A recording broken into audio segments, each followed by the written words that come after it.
What's good, family? It's your boy Old Soul J, and I'm back with not only a banger video. This video is going to be super informational. In this video, I'm going to be making a deep connection. As you can see by the title, we're going to talk about Buddhism, Hinduism, and spirituality and how they all connect with each other. Let's get into it, family. The connection between Buddhism, Hinduism, and spirituality. Hinduism is not a religion. Question mark. Pay attention to the question mark. Now look, Hinduism is the world's oldest active religion, right? It's considered the world's oldest active religion. Out of all the religions that are still practiced today, Hinduism is the world's oldest active religion. Now, before I get started, we have to really think about what the word religion means. See, I have the dictionary definition right here, but it's funny how it's considered, if you look it up, the world's oldest active religion. But how would the internet even know that? It's the oldest active known religion by the masses, mainstream. We're gonna get more into what I'm hinting at while I'm saying that. Now look, the three oldest known religions, right? The first one is the Sumerians, the Sumerian tablets. You know, anybody who's deep into esoteric knowledge has heard about the Sumerian tablets. There are many teachers that teach about the Sumerian tablets, and that has a lot to do with the Anunnaki, Anu, and Lil. You know, if you know, you know. Then after that is ancient Egyptian, right?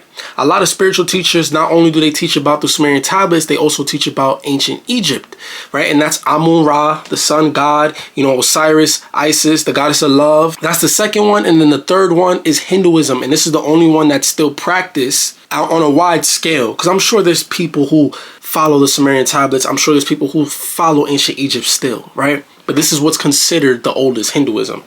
Now, you see the definition here, family. Religion, dictionary definition.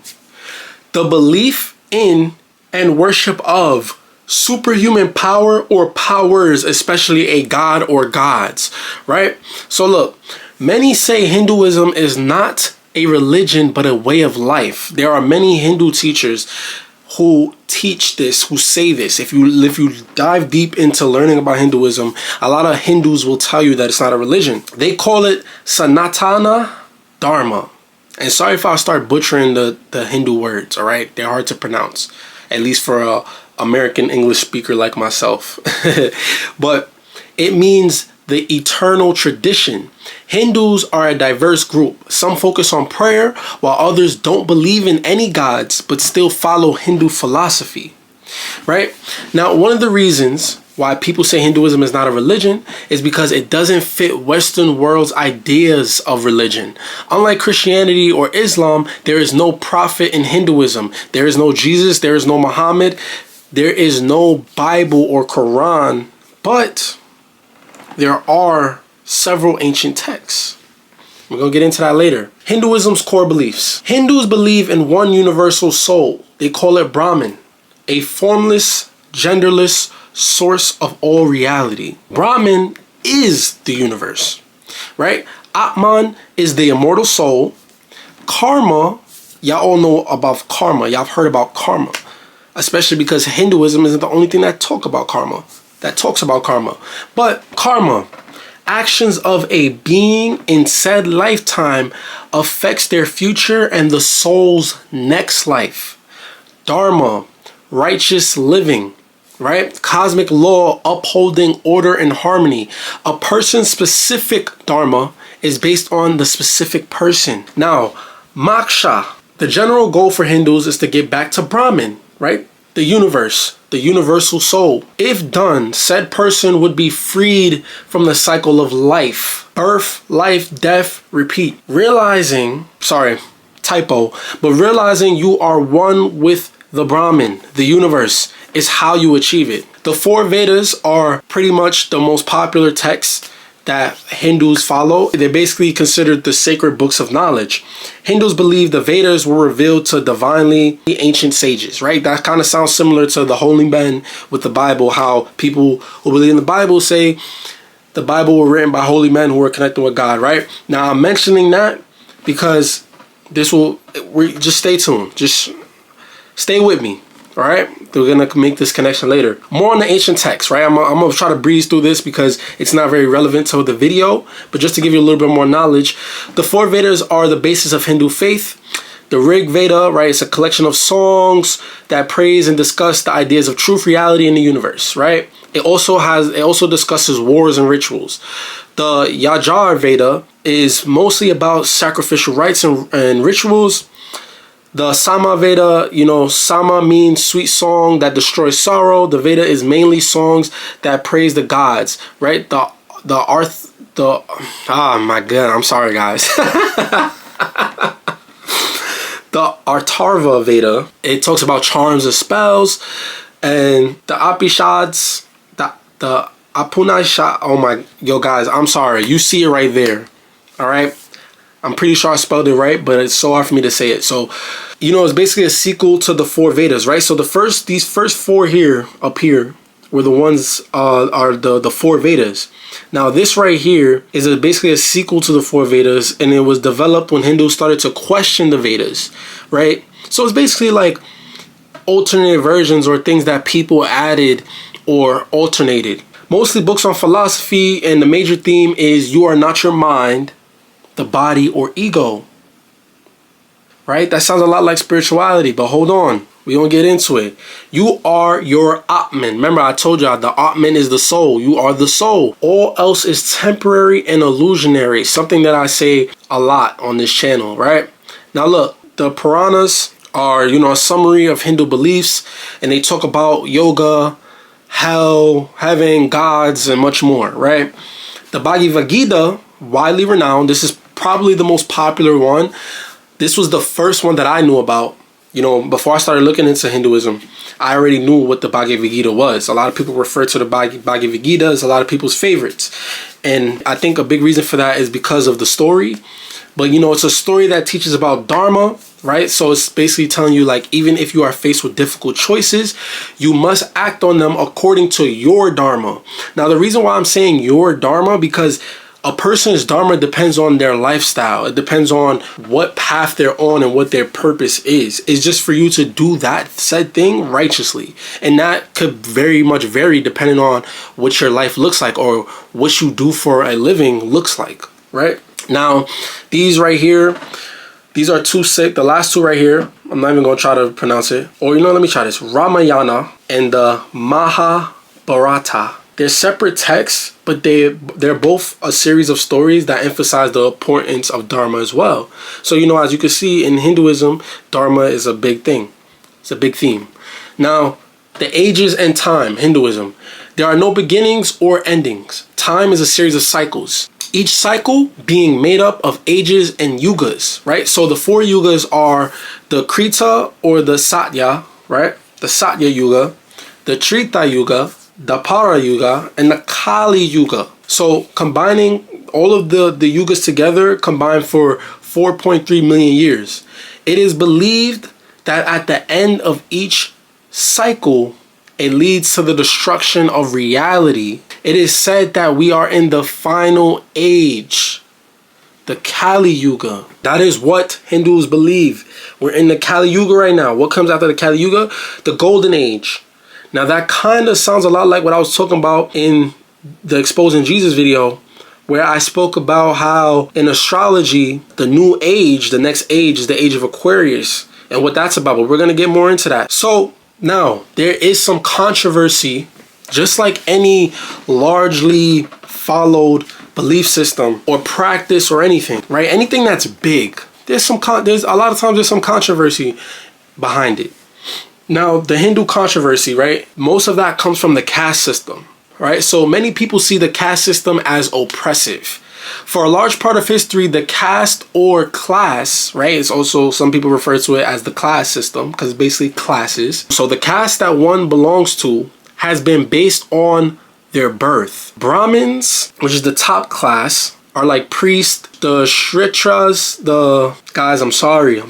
I'm not gonna try to pronounce these here. I'm butchering how to pronounce it. Though the second class is basically like the warriors, as you can see here. The third class is basically like traders, like people who trade goods and services. The last class is like the laborers, right? Now, the system was supposed to assign people based on their abilities, not their birth, right? Just based on what they were capable of, right? Originally, this was so until down the line in history, man started to create more texts based on Hinduism, like the laws of Manu, which some would say introduce corrupted ideologies. The passages imply Brahmins have supreme authority, which is the top class. And listen, a big reason why I make these, or I'm starting to do these presentations, is because I've spoken to people who are Hindu, and a lot of them say that, and Buddhism as well, but we're going to get into that. A lot of them say that what I teach falls in line a lot with Hinduism, but I'm not Hindu. So I'm going to explain later why a lot of what I say does align with Hinduism and also Buddhism as well. But you see, a person who is fully on Hindu and who, it depends, because like I said, there's some who don't believe in the gods. There's different branches of Hinduism, right? But I'm coming from a perspective of where I'm telling you what it is.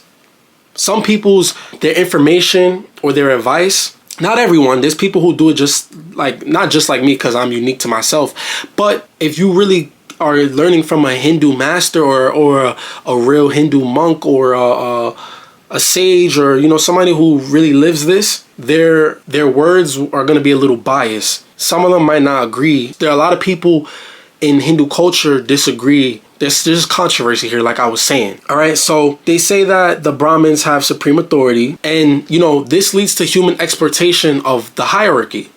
As time passed, a class below the original four, as you see here, a class below them was created, and they're called the untouchables, right? This right here is the Hindu word for it. People without caste, right? So basically, like, they're outcast. They don't have a class, they don't have a title. And those are like people who supposedly like scrub toilets and sweepers and stuff like that. There's a lot of segregation here, basically. This is why there's controversy with the caste system. Now, modern times have people who have slowly moved away from the system. So like I said, a lot of Hindus don't even follow this part of Hinduism. They moved away from the system as many Hindus come together, no matter the caste, right? Although some still value the caste system when it comes to marriage. Like a Brahmin, a lot of time, they ain't gonna try to marry a Shruta or a Shudra. A Brahmin ain't trying to marry no Shudra a lot of times, right? Some don't care though. Now look, break the cycle. Main goals of Hinduism, Dharma, right? These are the main things that a person who is Hindu widely, generally follow. Dharma, righteousness or moral duty. Artha, true prosperity and or success. Kama, now there's two commas, right? This is the good kind of kama. Kama, and don't mistaken it for karma. Kama, inner pleasure, love, and fulfillment. Moksha, spiritual liberation, release from the cycle of rebirth. Now, practicing artha and kama while still abiding by dharma shall lead to moksha. Now, what you want to avoid during this process is the bad kind of kama, which is lust and materialism, right? So that's more like, you see how the good one is more about inner fulfillment, inner pleasure. The bad kind of kama is more about external pleasure, outside of yourself, because the universe is within you. So the bad kind of kama that's outside of yourself would mainly comes from materialistic things and lust, right? That's what this is teaching you here. Now, kruta is another thing that you want to avoid, which means anger. Now, I'm not going to say these words now. So greed, right? You see the word for it, the Hindu word for it right here. And unrealistic attachments. Also pride and jealousy. So these are the things that they say that you're supposed to avoid. Now, Hinduism is about living in harmony with cosmic truth through duty, compassion, and spiritual practice. Now, like I mentioned earlier in the video, there are denominations and subdivisions of Hinduism like most religion, but the core beliefs are mostly the same. So we're not going to get into those. Now, next slide. What is Buddhism? The word Buddha simply means the awakened one. Buddhism is a spiritual and philosophical tradition that is now considered a religion. Buddhism teaches the path to end suffering through wisdom, compassion, and ethics, a mental discipline. It is about understanding reality and awakening, enlightenment within yourself. Now, if I didn't put Buddhism and I didn't put the word Buddha in this, and I didn't have these monks here, and I just said to you, spiritual and philosophical traditions that teaches the path to end suffering through wisdom, compassion, ethics, and mental discipline, understanding reality and awakening enlightenment. Most people would think I'm talking about spirituality, but I'm talking about Buddhism here. At least somebody who is not familiar with Buddhist culture. I should throw this out there. Anybody who calls spirituality New Age, and we're going to get really more into this later, you should really think about what you're talking about, because a lot of times people do not know what they're talking about. But now let's continue. The godless religion, question mark. The goal of Buddhism is not to please a god or gods, but to awaken. So don't get this mistaken. There are people who praise Buddha, but that is because it is heavily suggested, insinuated that you are to be like Buddha. And this is why people worship Buddha, because they just want to be like Buddha, because to be like Buddha, Buddha basically left the blueprint of like, how do you become enlightened? And also, I said earlier in the video, I'm not a Hinduist, I'm not Hindu, I'm not Buddhist either. But let me continue. This will all connect in the end. Right? So the goal of Buddhism is not to please a god or gods, but to awaken, to see the truth of existence, and to free oneself of ignorance and attachments to this world. As there are many Buddhas. Like I told y'all, Buddha means awakened one. Buddhas are enlightened beings that understand the true nature of reality. Buddhism does not center around a creator or divine commandments. It is more of a philosophy. It focuses on self-realization through mindfulness, meditation, and wisdom, rather than faith in external forces or a singular external force. Jesus. Stop. Let me stop. Although there is a religion, or there is religious views based on these factors. This is why they consider it a religion, because Buddhism does have in their texts, they do have rituals, right? There are Buddhists who go to temples. They have monks. There are prayers that can help you in your Buddhist path. And there are deities, which you could see here I have in this picture. There are multiple Buddhas. A lot of people praise, this is the prayer, so that I wrote here, especially who those referred to as the Buddha. Many worship bodhisattvas and they honor sacred texts, right? So it depends on what religion means. I already read to y'all the dictionary definition of religion, but not everyone views religion in that sense. So you can't just say, oh, this is the definition of religion and this is what it means. Because if you're going based off the definition, it's a little fuzzy there. It's a little tricky there. Buddhism is pretty much on the spectrum. Now, if religion means belief in God, or who God is, right?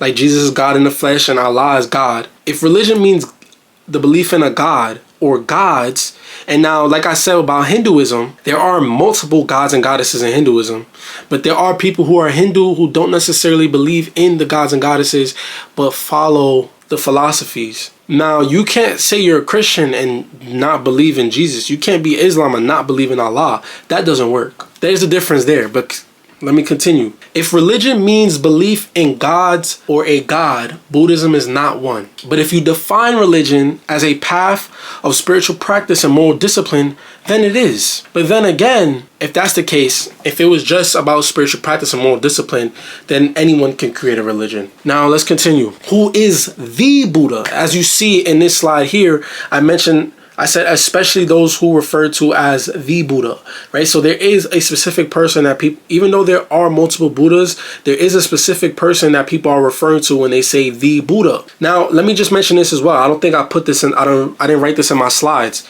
I might have forgot, but let me just mention this as well. The Buddha is supposed to be the Buddha or the person who reached enlightenment in this dimension, in our reality, in our, because, you know, there's alternate dimensions, right? So in this dimension, there's alternate realities. In this reality, the Buddha is the one that reached enlightenment or became a Buddha in this reality. So they're saying that there's multiple Buddhas, as in there's Buddhas in different timelines that come along in different timelines, different realities, and all things of that nature. Now, the Buddha that people are talking about is, I'm gonna try not to butcher this, family, Siddhartha Gautama. He was a prince from northern India during the 5th or 6th century. He was a human being who attained enlightenment and ultimate peace through deep meditation. After his awakening, he taught others how to do the same. Right, family? How did he do it? Here's how the story goes. Living in wealth, the prince had no worries in the world, but wanted to seek the world outside his palace to find answers to questions like, why am I here? What is the meaning of life? Wandering the world, the prince came across ascetics, spiritual teachers who practiced detachment of comfort in order to escape the cycle. Now, we spoke about the cycle in Hinduism, right? Now look, Gautama then committed to those same teachings, focusing on meditation and depriving himself of the material. But he later found out, he later realized, neither a life of luxury as a prince or simplicity following these teachers' ways was enough for him, right? So one day he sat under a tree and vowed to not leave until he had achieved enlightenment, right? So after 7 weeks, he finally reached a state so deep he was able to uncover the secrets of the universe. Gautama let go of greed, hatred, and ignorance. He was free from all suffering and understood the existence of the all. Stay with me now. Core beliefs of Buddhism. Samara. The cycle of life, death, and rebirth that all living beings are trapped in. Now that sounds a lot like, you see how we spoke about the cycle of birth, life, death, the repeat, right? That Hinduism talks about. That sounds a lot like that. So, also, following your Dharma. Oh, so yes, Buddhism also talks about Dharma just like Hinduism, right? So following your Dharma eliminates dukkha, suffering, which Hinduism, following Dharma along with other things, also says that. Now, I'm going to give you a little hint or a little sneak peek into what I'm going to be talking about later. But what they say is that the Buddha discovered Hinduism had a lot of truths that one must follow on the path to enlightenment that could release them from the cycle of rebirth and reincarnation, right? But there were also things in Hinduism that weren't necessary for a person to learn, right? So Dharma was one of those things that was important.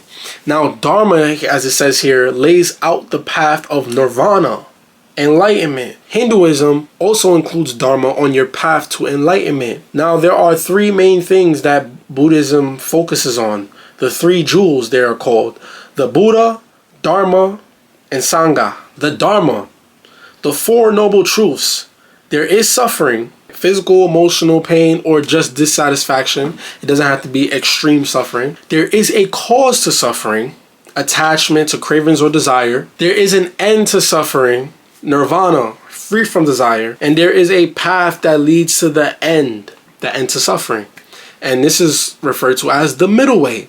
Now, what the middle way is the path between indulgence and asceticism. So the Sangha is basically Buddhist monks who spread the teachings of Buddha, right? So the Buddha, Dharma, and Sangha. The Sangha, I'm butchering the word, I know. That is basically giving thanks or gratitude to the ones who spread the teachings so that the teachings don't get lost in history and others can be enlightened. Some would say Buddhist monks are basically bodhisattvas. And we're going to get more into that in a little bit. Due to the expansion of Buddha or Buddhism, the teachings broke off into 3 major branches.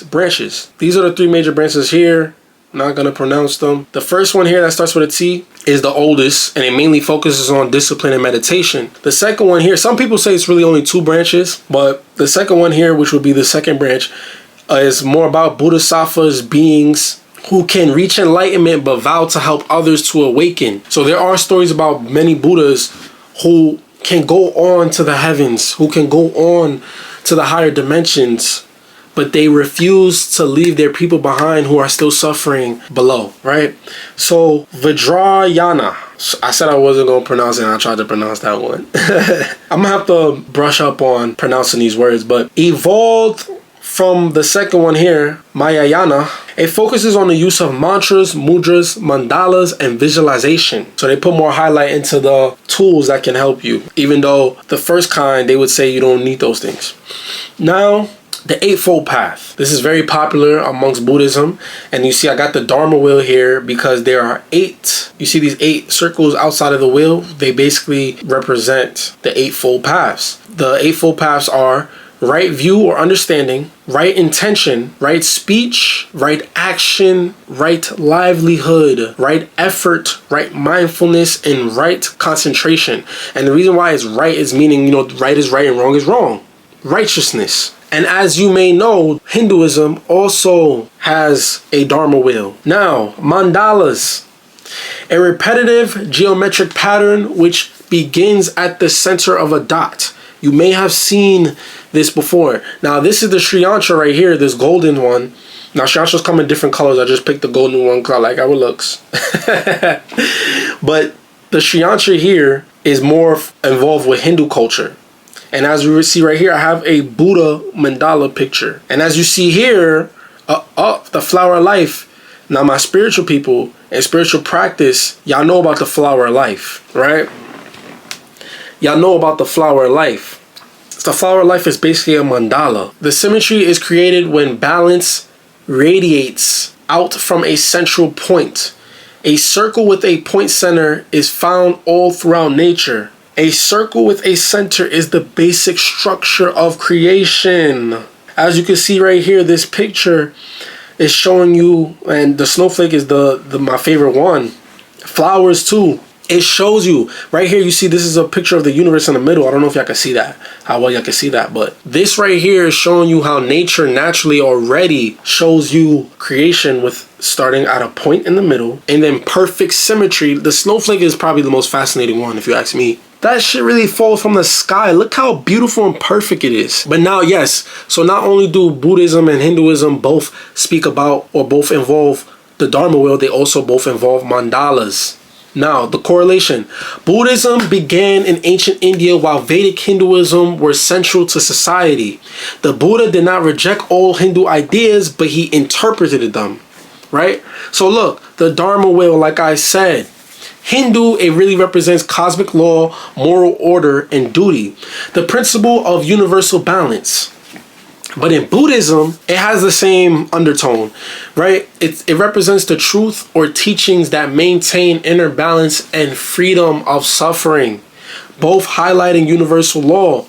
Hindu mandalas represents cosmic order and symbolizes the universe as the body of the divine. Buddhist mandalas represents the universe of enlightenment, a spiritual map of the awakened mind and the path, the Buddhahood.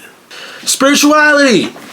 I basically went off the dome with this. I typed this last night. I typed all of this last night or yesterday, but this whole definition right here is me trying to basically describe spirituality, right?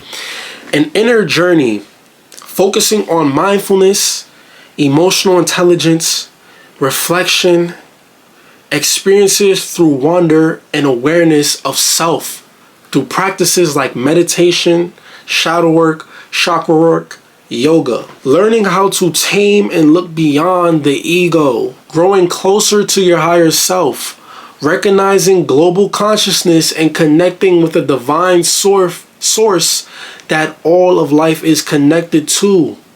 Focused on growing one's consciousness and soul while also recognizing the connection of mind, body, and soul.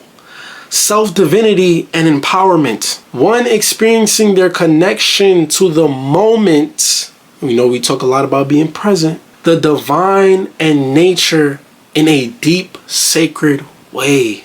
Ashe family. I like my description.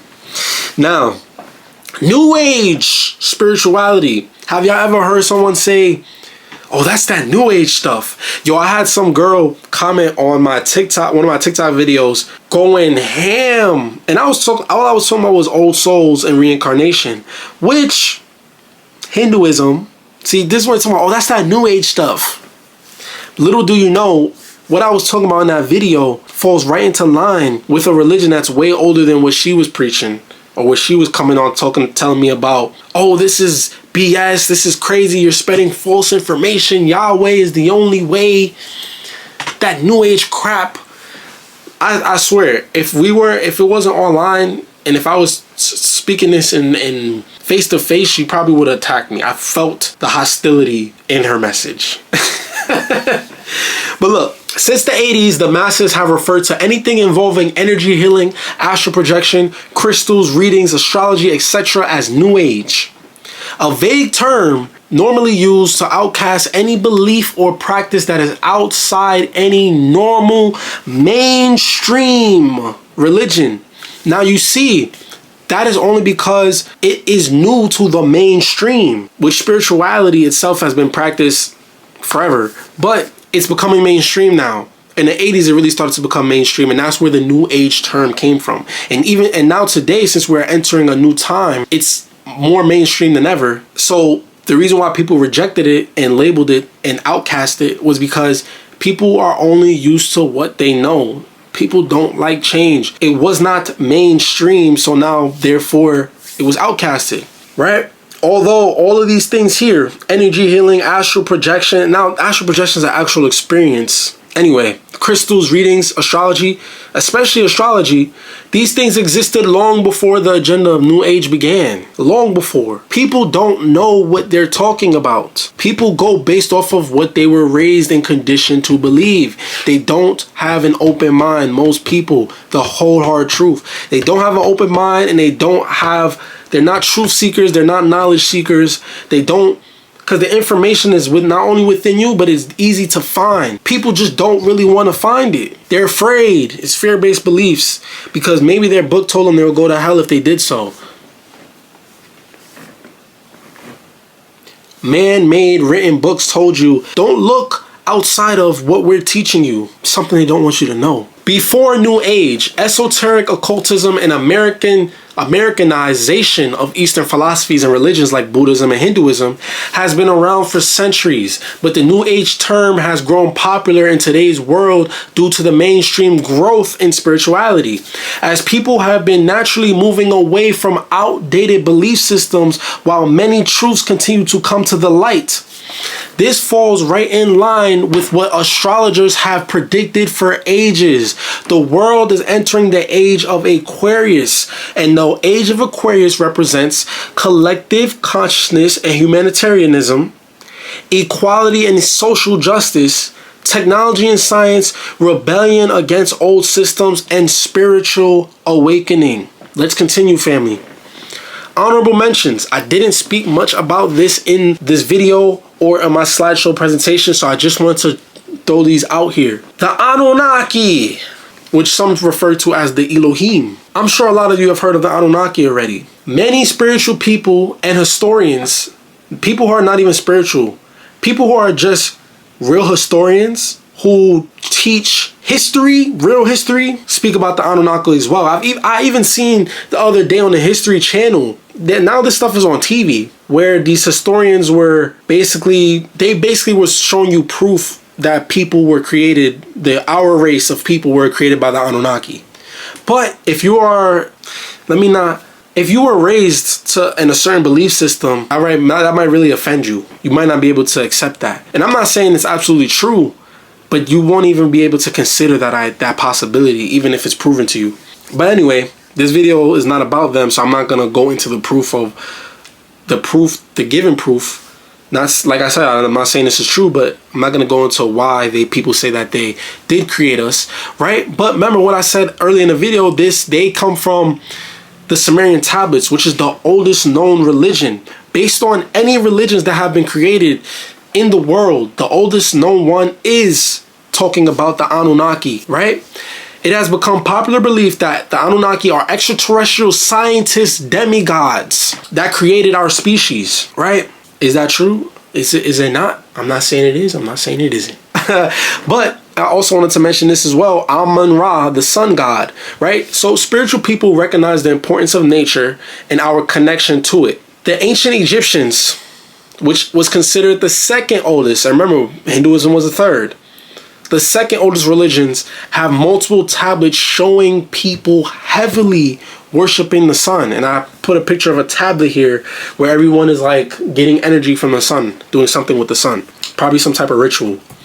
Now, spiritual influencers. So the reason why I wanted to make this slide, right? Now, I've been on this path for almost 6 years now, and I've watched many spiritual influencers. And I've mentioned a few times of a spiritual teacher who is the real deal. Very few times, and I'm not talking about anybody I have right here.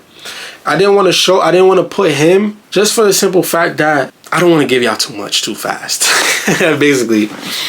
But these are two people that I used to watch, and you'll notice with them, right? The first one here, Madhusudana. I always butcher these Hindu words. I'm so sorry. He's a spiritual teacher, and no, he is not religious. But as you can see, he has Vishnu as his border cover, and he does refer a lot to Hinduism. But he has said himself, religion is for sheep.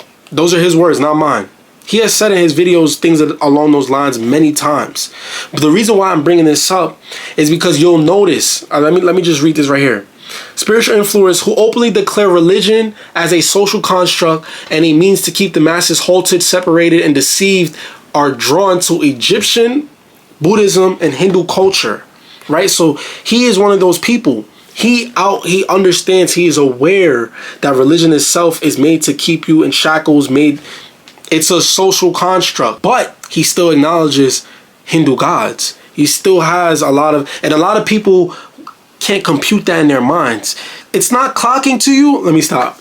That Justin Bieber video.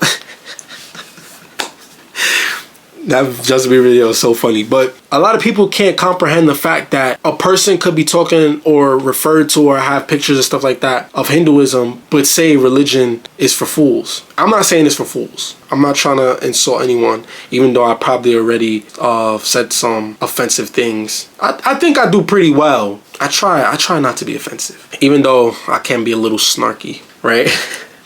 Yeah, so he refers a lot to the Hindu gods, but he's not religious, right? There's an ongoing theme here, right? There are a lot of metaphysic teachers and esoteric teachers who you see them with the Ankh, right? You'll see them with the Ankh symbol a lot, right? They teach a lot about Egyptian mythology, but they're not religious, right? There's a theme here. There's something going on here, right? Now, right here, I have a picture of Vantu Kut. He used to speak a lot about esoteric knowledge. I don't think he really does a lot of that now. I'm not sure, but he had an album. He dropped a mixtape called The Hood Buddhist Monk. But he also talks about the social construct of religion, right? But he has a tape basically calling himself a Buddhist monk. So if these people, and there are many spiritual teachers who have pictures of Buddha and things of that nature, but they're also aware of what religion actually is, right? And you see how earlier in the video I spoke to you a lot about how people say there are Hindus who tell you Hinduism is not a religion. It's just widely considered that, right? And I'm not saying it is or it isn't. And there are also, like I said earlier in the video as well, Buddhism. Let me find that slide where I said this. If religion means belief in God or gods, Buddhism is not one. But if you define religion as a path of spiritual practice and moral discipline, then it is, right? So like I said, what really is religion? Now, let's move on. The connection. The broader modern idea of spirituality highlights meditation, energy work, karma, and enlightenment. All of these are highlighted in both Buddhism and Hinduism. All three. So when people talk about New Age, it ain't no New Age thing. The only thing that's New Age about it is because it's now becoming big. It's becoming the new way. And the collective is slowly abandoning outdated belief systems. There's nothing new about it. The main teachings of it, meditation, energy work, karma, and enlightenment, are highlighted in Buddhism and Hinduism, which is way older than any of your religions. I already explained to you how Hinduism is the oldest still practiced religion. So if you're coming from that direction, that's already debunked, right? That's over with, right? Now, all three also seek freedom from human illusion and sees meditation the path to truth. They just have different terms for it. And remember what I said, words are just human constructs. Like I've said in my past videos, God is just a title. It is just a word, right? The actual creator does not care. It's irrelevant. That is irrelevant. When people talk about the universe, God is this, God is that, the term itself is one level, right? But look, they just have different terms for the path to truth. Moksha, Like I said, in Hinduism, that is escaping the cycle. Nirvana is basically escaping the cycle as well. And awakening, samara, the cycle of life, death, and rebirth that all living beings are trapped in. That's from Buddhism. Moksha, the general goal for Hindus is to get back to Brahman, right? Oh wait, spirituality, Hinduism, and Buddhism also tell you that everything is connected and everything comes from the same source. The general goal for Hindus is to get back to Brahman. If done, said person would be freed from life cycle. Said person would be free from the cycle of birth, life, death, repeat. Realizing you are one with the universe is how you achieve it. Reincarnation, spirituality, natural laws of energy and consciousness. This whole slide right here is telling you the same thing that are coming from 3 different places, right? Now some would say, oh, other religions as well are giving the same message. None of them connect as deeply. All right, if we want to talk about the Sumerians, there's probably some deep history there. In the Egyptian mythology, for sure. Because these things are, I'm not going to get into the whole history behind it. That's not what this video is about. If there's some real deal things going on out here that exist, if there's some real deal information that exists, and obviously there's going to be people with bad intentions that are going to follow the same structure and create something that ain't the real deal. You get what I'm saying? So now look, these 3 though, spirituality, Hinduism, and Buddhism, connect deeper together. They're almost damn near the same thing. They're not, but you see the connections I'm making. Now we're going to get even deeper into that. Yes, there's more. Hinduism, realizing the divine Atman within you is realizing enlightenment.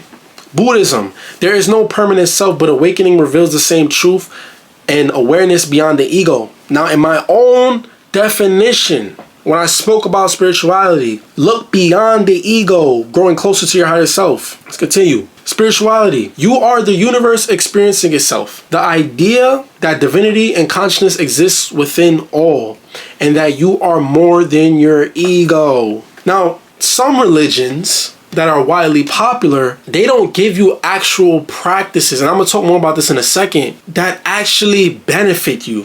All they do is take philosophies that come from old teachings, other religion or belief systems that were already, that been being preached. They take those same ones, make their own story, and then tell you to pray to the being in that story. But unlike those, Hinduism, Buddhism, and spirituality give you actual practices that will lead you into great power, obtain higher consciousness, and grow your spiritual body to where you can actually start to have experiences that they talk about. We're going to talk more about that though. They all teach that the material world and desires are temporary. Attachment causes suffering, and freedom comes through letting go of ego, desire, and illusion. They all preach righteousness and ethical conduct is necessary for spiritual growth. Why do you think in your mind you have a conscious? And I'm not talking about consciousness, I'm talking about a guilty conscious. Because right is right and wrong is wrong.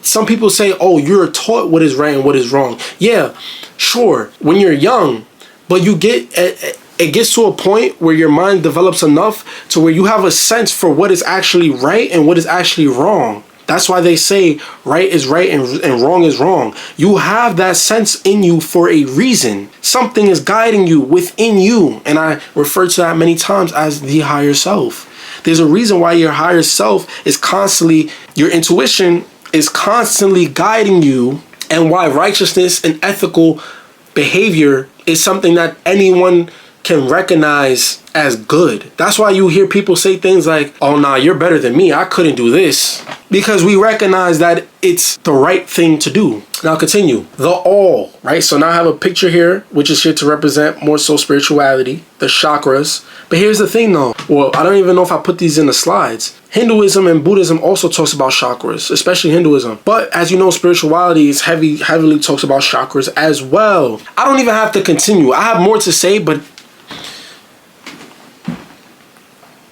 This is why so many people tell me on my TikTok. I've had Hindu people tell me, I've had Buddhists tell me, bro, or like younger people as well, because they don't fully even understand what they've been taught to follow. But they have told me as well, bro, everything that you talk about, just, it sounds like Hinduism or it sounds like Buddhism, or it aligns right with it. But they're coming from a perspective of only understanding their own religion, Hinduism. And then others are only coming from a perspective of only understanding Buddhism. But if I tell you I'm not Hindu and I'm not Buddhist, but I'm preaching things and talking about things that align right with it, there's a reason for that, right? So look, Hinduism, all beings are part of Brahman, the universal consciousness. Buddhism, interdependence, everything is connected, nothing exists separately. Same thing. Spirituality, there is oneness. We are all connected through a universal energy and consciousness. Same thing. They all commonly use the mantra Om. When people meditate, I spoke about this in the past in my mudras video. Om.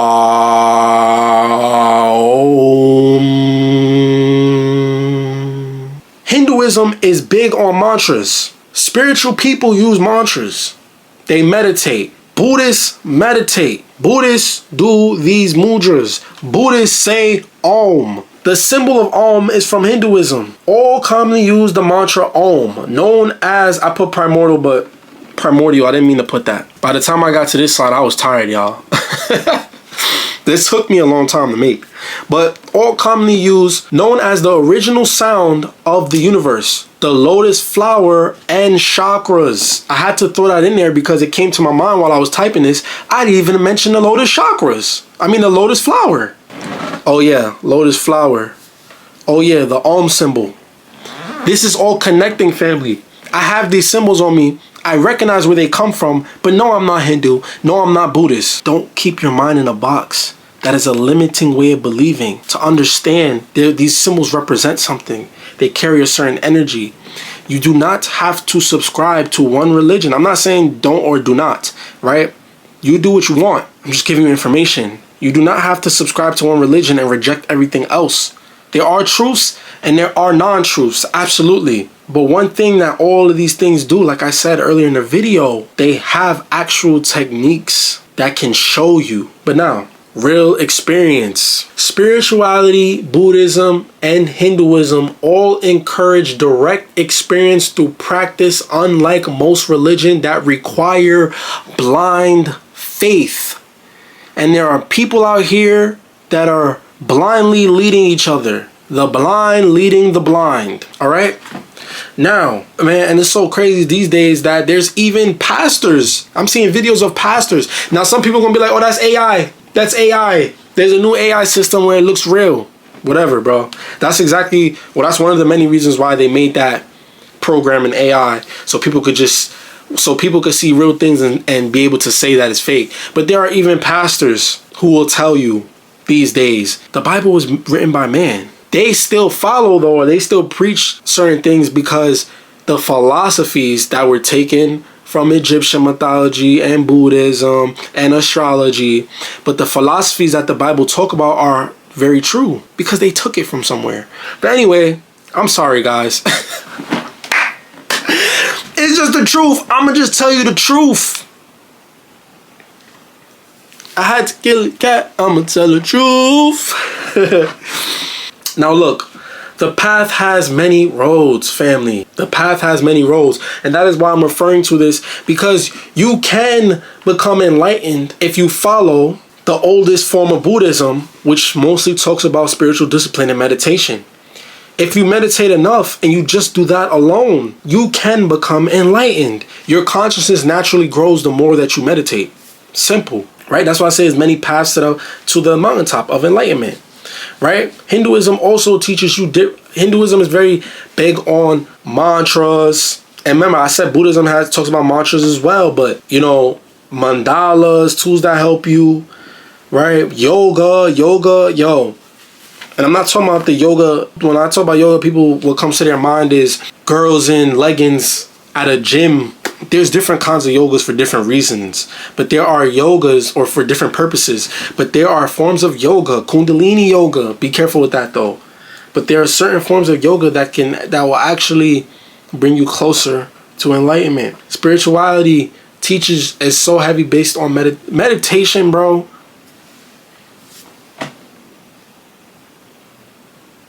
Meditation, bro. I can't believe that some people really think meditation leads you to, opens your heart to demons.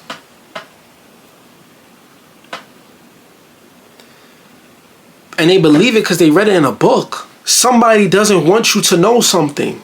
Somebody doesn't want you to experience something. That doesn't even make any sense. How could me being present and aware of my thoughts open me up to demons? How could me expanding my mind and my consciousness open me up to demons? That's why anybody who knows, who's really expanded their consciousness and they try to go back to being normal, you know already you're dumbing yourself down. You're neglecting a better version of yourself, a higher version of yourself, lowering yourself literally. You can feel it. You know, damn. That's why I said we were given sense for a reason. Some people literally ignore their sense based off of fear-based beliefs. Demons. Fear-based belief that a demon's gonna come into your mind from meditating. Doing things that are all outside of the path of so-and-so is gonna lead you to burning eternity in hell. Oh yeah. The person writing now was like, oh, this is good. This is good. Nobody wanna burn eternity in hell. This is gonna keep them in line. Anyway, that's the end of the presentation, y'all. Now I started, this is the thing. I did this yesterday. Somebody suggested to me that I should start citing my sources for something like this. Now, these are my sources for the Hindu part of the presentation. I honestly, because I started doing the sources part of the slides before I finished the rest. And a lot of what I started saying was based off of knowledge that I've been learning for years. So I didn't really, I'm not about to try to look for things. Like I have books. I have books. You see the mandala on here? Tantra. I have books and stuff, but I'm not about to list everything, you know what I mean? Because a lot of this that I created was based off the knowledge that's already in my head, because I've been learning this stuff, you feel me? But if you want to look at some things like the Hindu stuff, see the Hindu stuff I had to brush up on some, and Hindu is more complicated or more diverse, is more into it, you know what I mean? It's not as simple as Buddhism or spirituality.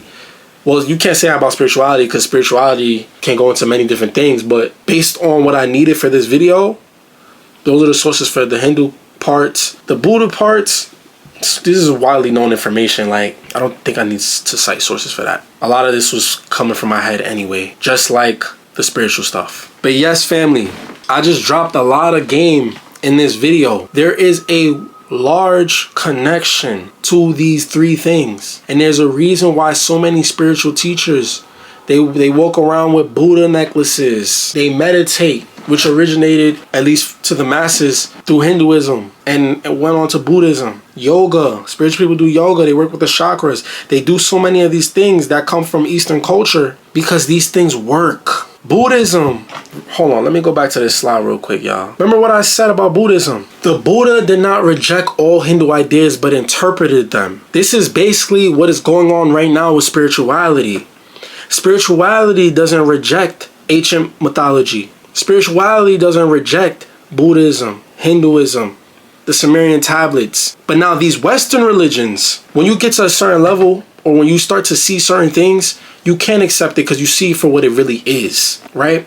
But like I said, so just like how the Buddha didn't reject all Hindu ideas, spirituality is like that too. It's an interpretation of what the Buddha did with Hinduism. It's almost like an evolved version. So the reason why is because these things like meditation, like yoga, like mudras and mantras, energy work. The reason why these things are still relevant is because they work, family. They work. And you look me in my eyes and you see, I'm not playing. No one can ever say to me that they don't, because experience is the best teacher. Now, it's really on you if you'll be able to witness and be a part of those experiences. That's all I gotta say for today. I love y'all.